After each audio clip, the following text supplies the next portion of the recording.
Sorry, I'm out of breath.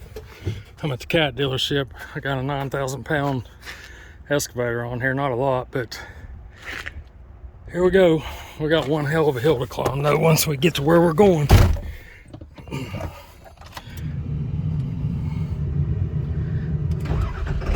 I always put it in 4 low when I load things because of the rock, and it does driving up on there.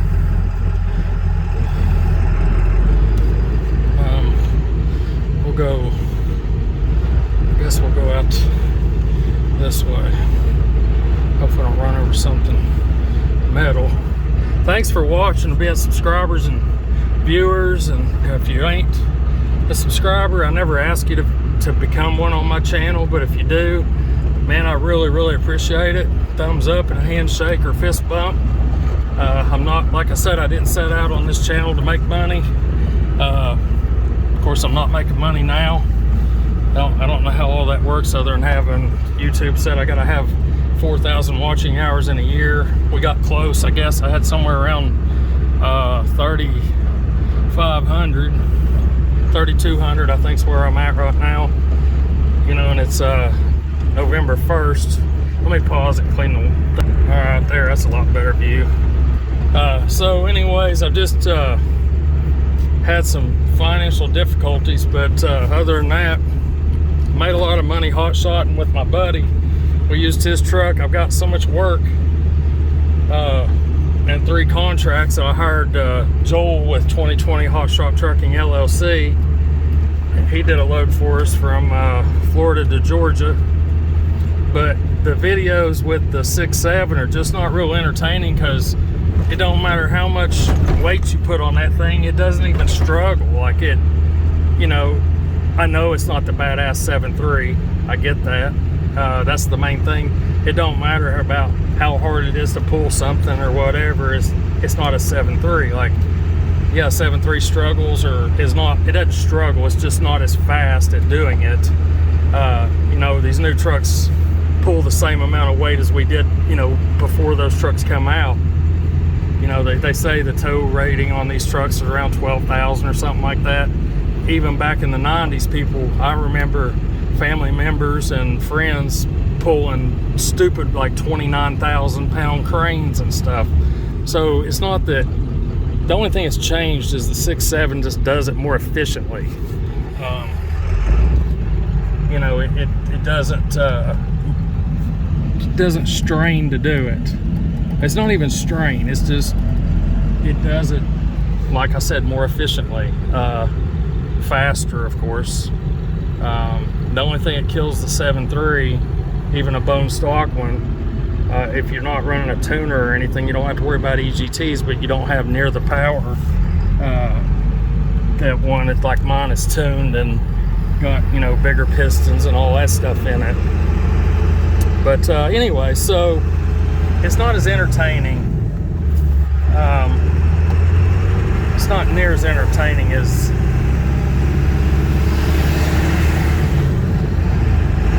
a 7.3. Sorry, I had to watch what I was doing back there.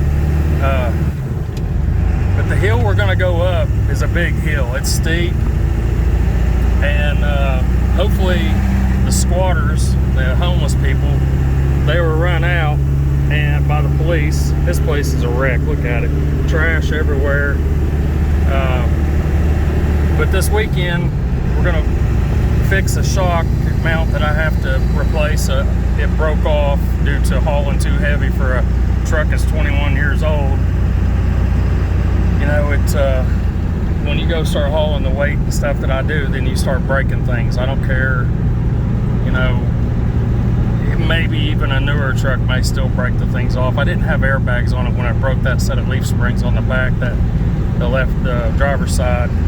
So when it did that, it broke that shock off, the bolt off, and then I put a new shock on it. It broke the whole damn shock tower off the next time. So I put airbags on it, and that's what we're running right now is airbags.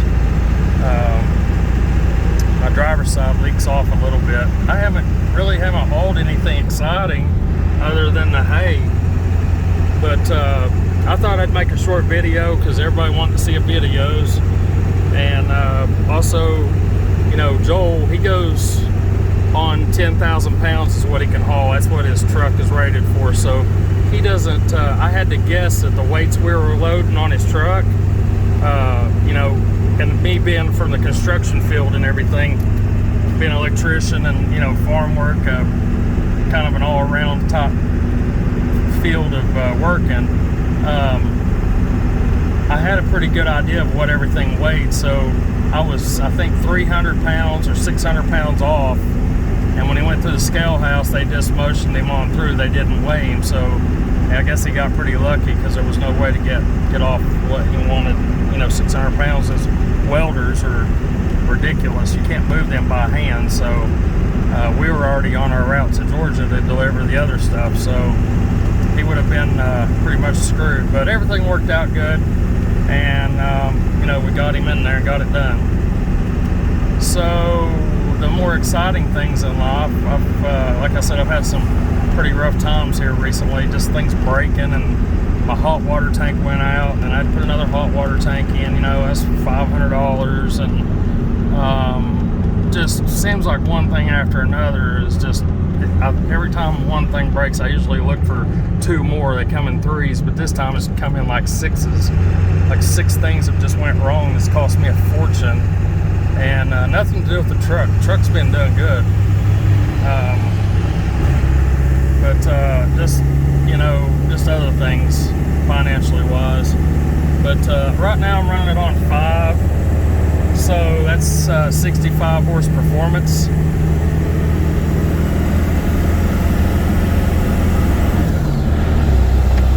See, it pulls it easy. Got plenty of power. If you could just keep the EGTs down, I can tune it down and they'd not be there, but then I don't have as much power. So that's around 425 horse with it on, or 410 horse. So it's 350 horse block. I don't know what the heads added to it when they decked them and flow bench tested them, all that. But I would say it's around 4 1/4 right now with the 65 horse tune on it. So the other day, with nothing on it, I've never run it on the higher tunes. So the other day I had nothing on it, and I was like, yeah, let's just hot rod it and see what it does. So I put it on 10, which is like, I have to look at the paper, but it's over 100 horse, or it's right at 100 extra horse performance. And let me just tell you something. I almost pulled the rear end out from under this thing. When I shifted from 3rd to 4th at like 2,200 RPMs, it shot out like a rocket. Like, I could not believe that much of a horse difference in horsepower on the tune could do something like that. I always was scared to put it on a higher tune than 50 or 60 horse, because anytime you add more horsepower, you're going to break something or tear something up or empty your wallet out. Right now with the price of fuel, is stupid. Up here, of course, we have better quality fuel, in my opinion. That's a good look at Ford Ranger jacked up. But look at that. Wasn't paying attention, and we was laying right on 1150, letting it lug in 6. Let me get over in the other lane. These clowns are wanting me to get out of their way, or back there just tailgating me. I hate that. I'm gonna just get over anyways. They can kiss my butt. There we go. So they just drive like idiots, people do. You wouldn't believe the stuff we seen when my buddy we were in his 6.7. We were almost in three really bad accidents. One of them, it definitely would have probably killed the other guy. He ran a red light. I was driving. We were in Stark, Florida, which is south of Jacksonville, at a CSX rail yard, and there was a road that was like diagonal coming across like this, like this direction, and we were back here, and the light turned green, and I just so happened to look to my left, and there was a car beside of me. This stupid idiot in this van was going like 55, goes right through a plain as Jane red light, like this. Cars were already stopped, and the light changed for us, And like I said, the cars were, one car already went through, and I looked to my left and he run that red light, and we barely stopped. And the guy beside me slammed his brakes on. He was in like a little Chevy Volt or something, and he rolled his window down and gave me the thumbs up and like the prayer symbol. And I just said, he was like, thank you, and because he was watching me. But that guy never even hit his brake lights. Like, he just like, it didn't even know he did it, or he did it on purpose. Then another time, what was the other one? Well, the other one was pretty close too. Some woman pulled out in front of us, and I wasn't driving, my buddy was. What happened was, she come on, I know what it was, she come on an on-ramp. That's the third one. The third one's where the woman turned in front of us is what happened. But it would have been her fault also, because we would have hit her in the side. But yeah,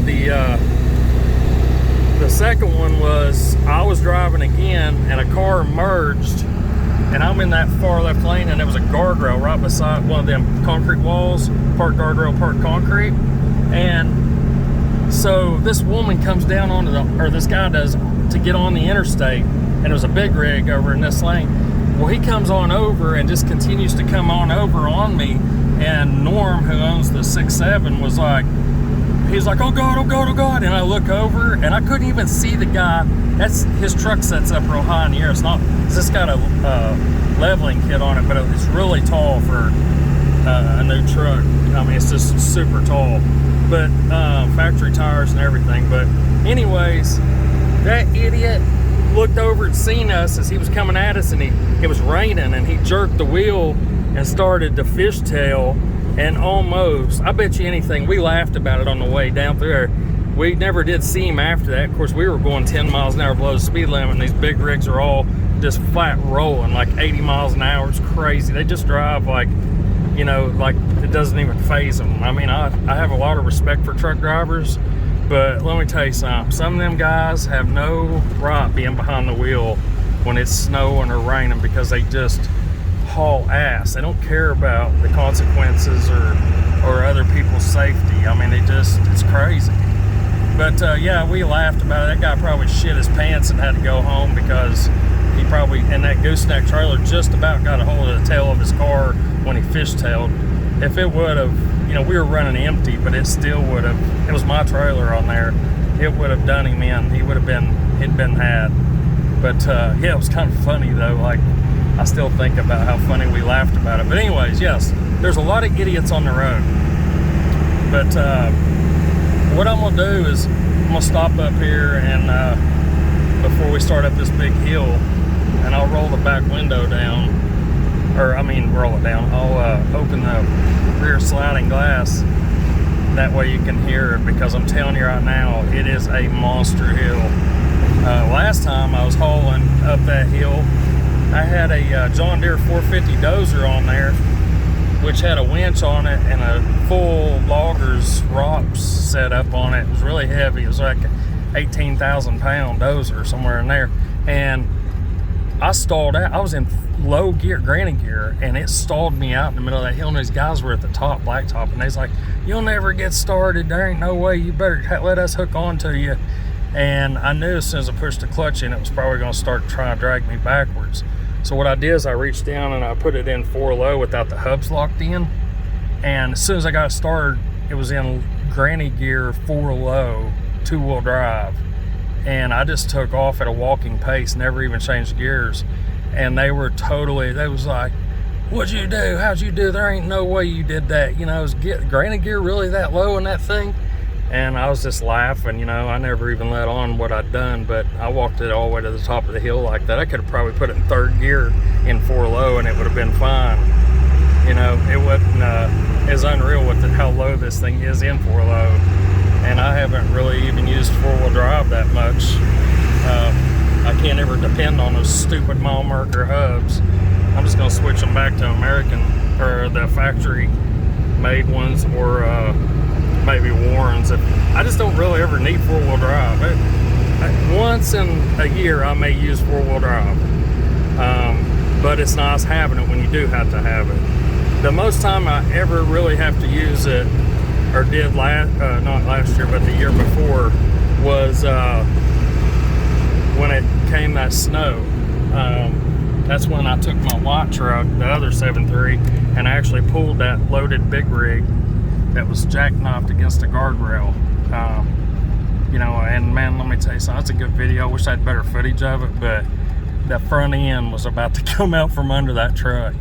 It was biting and digging as hard as it could. I mean, it was amazing. And I had just left the hospital, so, and then like the next day I went back in the hospital for an infection. I had a MRSA infection, and anyways, so yeah, I just don't ever use four-wheel drive much, unless it's like farm use or something. But yeah, that's about it.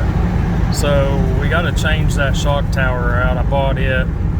We'll change it out. A new Skyjacker shock. They replaced it for free, even though the whole piston was completely folded in half.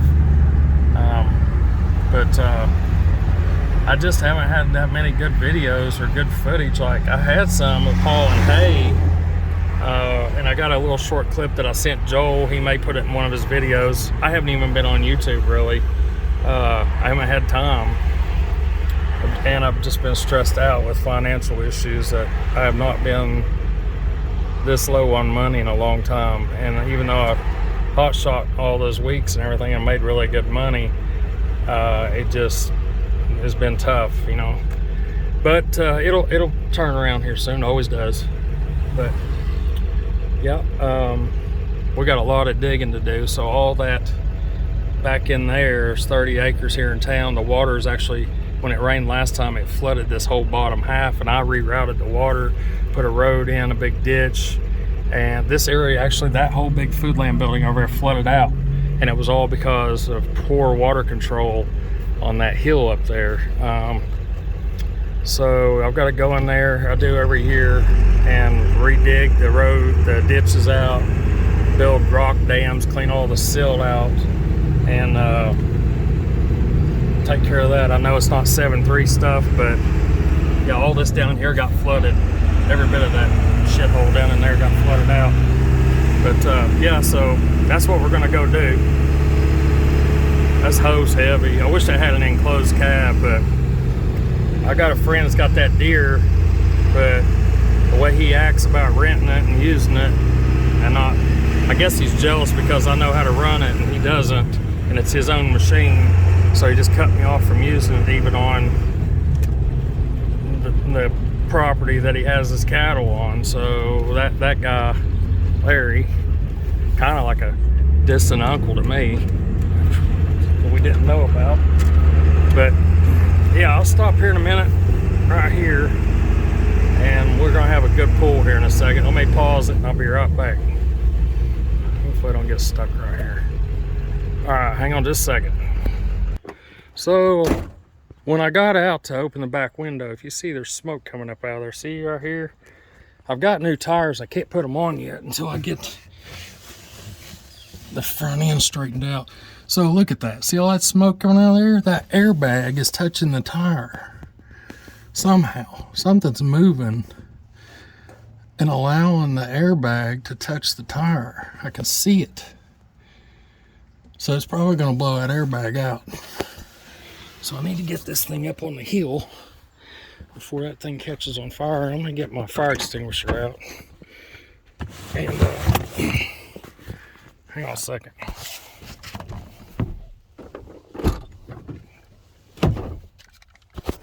Alright, so I got a fire extinguisher here. Hopefully the damn thing works. I'm gonna shoot some on there.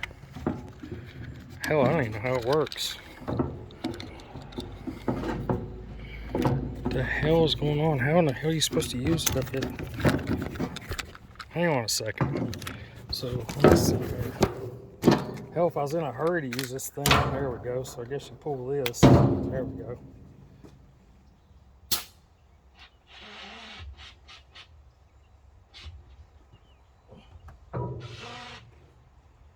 Gosh damn it, hell, that's really good for you, let me tell you. Alright, I'm gonna just lay this back here. There we get the top of the hill. I smelled that earlier, and I don't know what it was. Hopefully it don't catch on fire.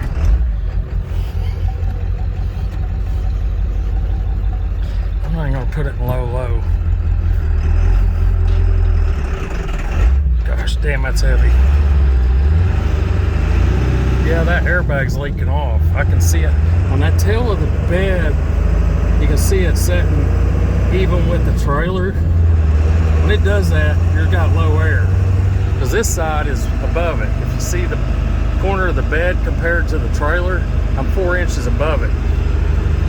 I noticed that driving a minute ago, and I didn't think nothing about it, but I smelled something at the cat dealership, and I knew something. It smelled like transmission fluid is what it smelled like, but I looked under there and there's nothing leaking, and it's burnt. It actually kind of smelled like brakes, but I was talking and got sidetracked. I ain't even gonna put it 4 low. We're just gonna see if we can pull this. Ooh, shit, that was close. Let's just put her in first and see where we're at.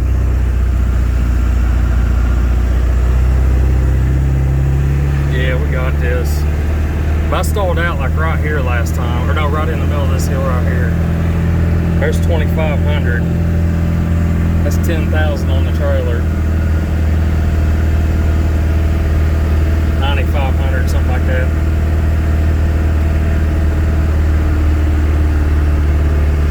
Starting to fall off a little bit.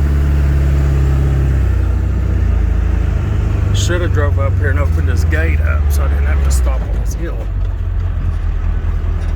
People come up here and look at all that mess way down there if you can see it. So now I've got to park on this hill and get out and unlock this.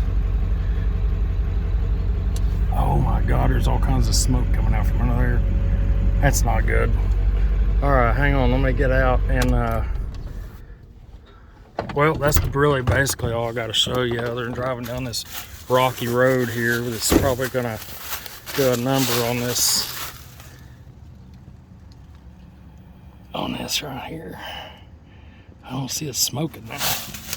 Yeah, I definitely need to put them other tires on here. It ain't touching it. I don't know how it can be. Something's moving under here. I don't know how that's moving. I don't have a clue how that's moving.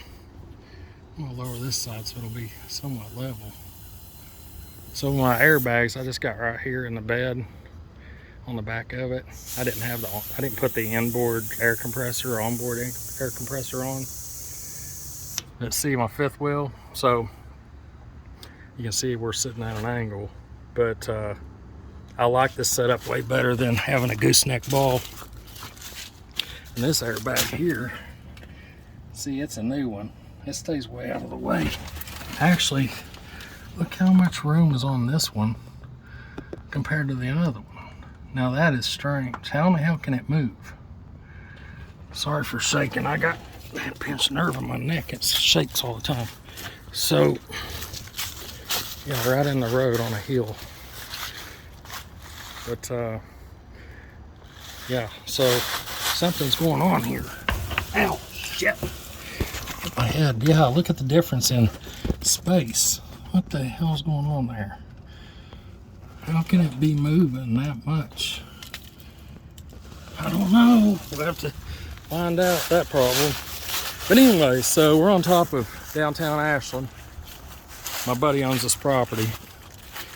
And if I don't have a key to it, you can bet your ass that I'll cut this lock off. Yep, you can bet your ass I'll cut it off. Alright, well, I'll have to, I don't see the key on there nowhere. Oh, it's right here. This box right here. Great. And of course it's gone. We're going to have to cut it. Well, anyways, I'll make another video of coming up out of there. As you can see down there, that's the homeless people and their mess. Look at that crap. The police come up here, SWAT did, and did a practice basically, and also got them out of here. It was pretty cool. I didn't get to see it, but I heard about it. They don't care about pictures or cameras or no trespassing or any of that. See, like right there, They don't care. They just bring all their garbage up here and live up here. But we're about to fix all that because I got a 9mm with me and an excavator, and we're gonna clean all that up and start digging ditches. Thanks for watching. Thanks for being a subscriber. Check out Joel's 2020 Hot Shot Trucking LLC. It's Joel is his name. And yeah, we're gonna put some new tires on this bad boy, and we're gonna do a new shock on that side and a new hub down there. I broke a stud off. That's a different story in itself. That's part of that bad luck I've been having recently of issues of that. It's just financial problems, just little things here and there. Well, look at that trailer.